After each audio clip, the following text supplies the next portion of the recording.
Hi guys. To understand the attention mechanism, I'm going to refer the same blog written by LLMops because he has explained this particular concept in a very easiest way with lots of visualization and all. So here I will try to understand this attention mechanism concept with one of the amazing architecture. I think you know that called transformer architecture. And this is the paper of transformer. So this is the main architecture, and inside that they propose something called attention mechanism. Okay, attention mechanism, and they have some layer called multi-head attention. We'll also try to understand.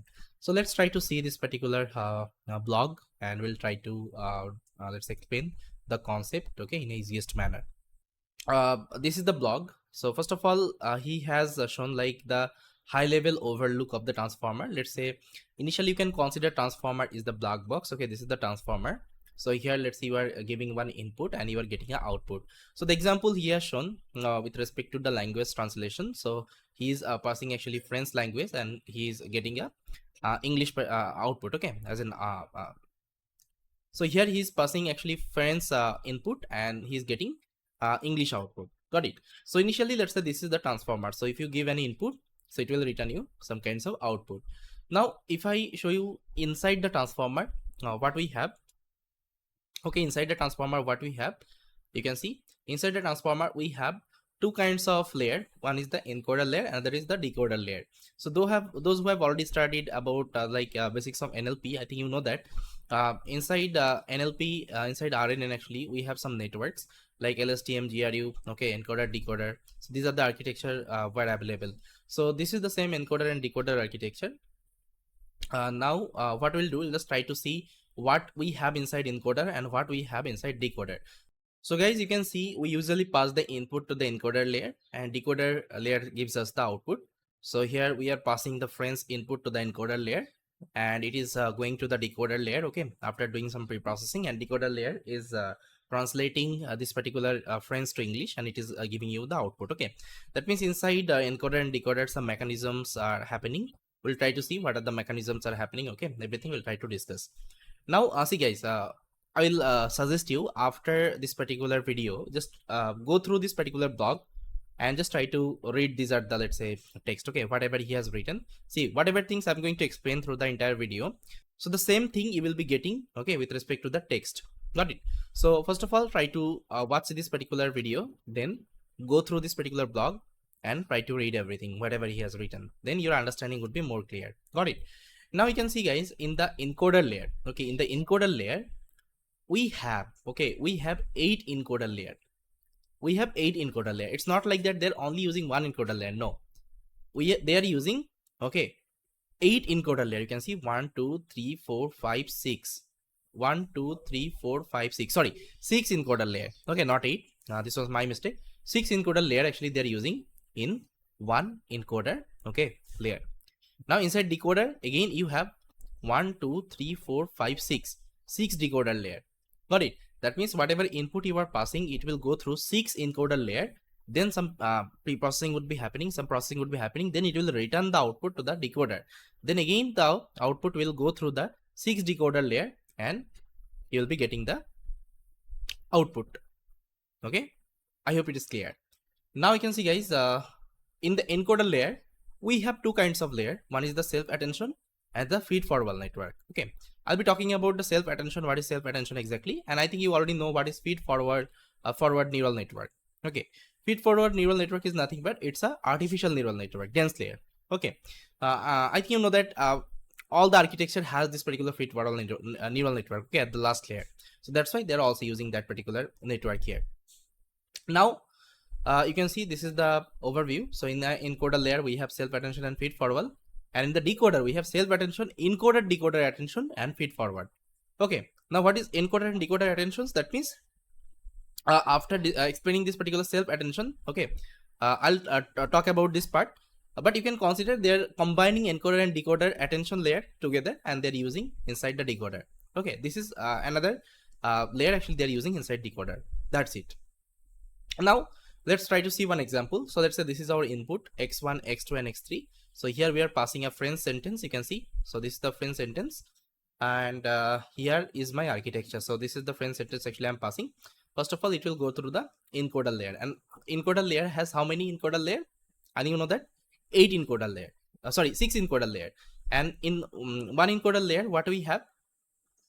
Okay, we have two kinds of layers, self attention and feed forward. So first of all, it will go to the self attention, and self attention will return some output like Z1, Z2, and Z3. Okay, then it will go to the feed forward, and feed forward will give you some output. Now, how this Z1 and Z2, Z3 we are getting, we'll try to understand. Now you can see, guys, here is the let's say demo. So ZLMR, what he did actually, instead of taking 3, let's say word, he has taken 2 words just to explain the things easily. So now let's say this is our words, thinking and machines. We are passing to the self attention, and self attention is returning one output, Z1 and Z2, and we are passing it to the feed forward.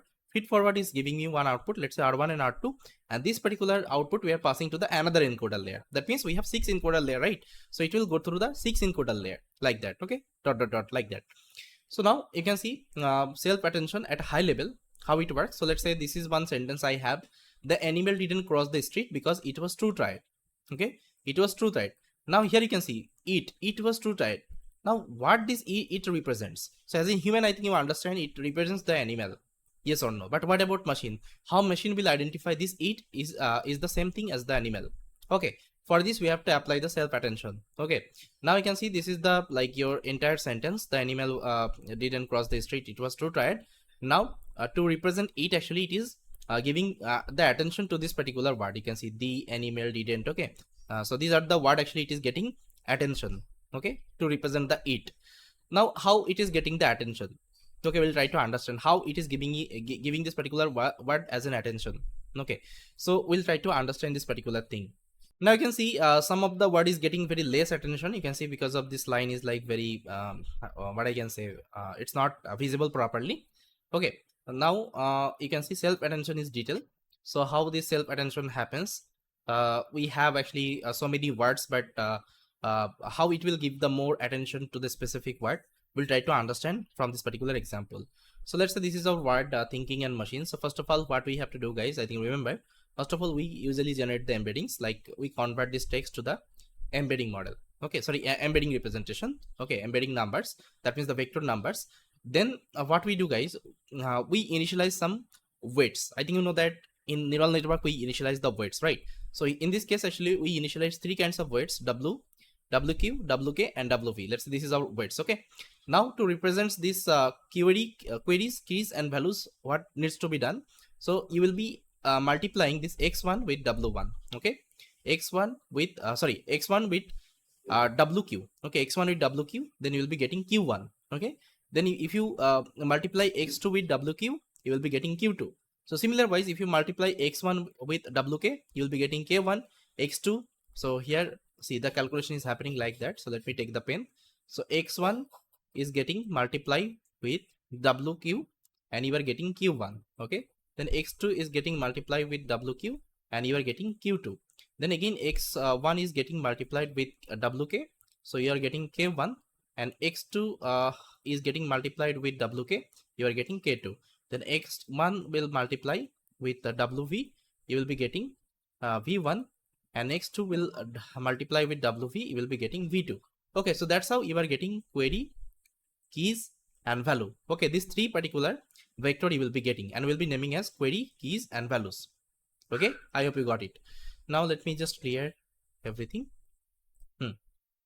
Now we can see, guys, we are the query, keys, and values. Okay, vector. Now here you can see this is the another example. So let's say this is our word. We did the embedding generation, then we got q1, k1, and v1, that means query, keys, and values. Okay, and how, I think I already showed you. Now you have to like get this code. Okay, how to get this code? You have to multiply this q1 with k1. Okay, q1 with k1. So if you multiply, you will be getting this particular number. Then again, for the machines, what you have to do, you have to multiply q1 with k2, and you will be getting the number. Now you can see, I mean, which word is having more number? So definitely thinking is having more number here. Okay, 112. So thinking is having more number than the machines. Machine is having 96, and thinking is having 112. Okay, now here will be like generating some, let's say I mean, percentage number for this some more calculation needs to be done. You can see again the same thing is happening. We are getting the score. Now we have to divide this particular score by 8. Okay, then after that you will be getting the number. Then you have to apply the softmax activation function. I think you know what is softmax activation function. It will give you the probability number. Okay, so in this case we are getting 88% probability of the thinking, and machines we are getting only 12% probability. Now that means your model is giving more attention to the thinking words. Okay, your model is giving more attention to the thinking words. That means thinking words is important, okay, in this particular sentence. Okay, so that's how actually this particular self attention works. It will give you the attention like that. So these are the calculation it will be doing, and it will give the calculation like that. Okay, now I think you are getting. Now one thing, so after doing the softmax, you have to multiply with the value. So this particular value you have to multiply, then we'll be getting the Z1 and Z2. Now I think you understood. So why we are getting the Z1, Z2 here. Okay, so after going through the self attention, Z1, Z2 and so on. Okay, so now I think this particular I think part is clear. Okay, what is Z1, Z2 and so on.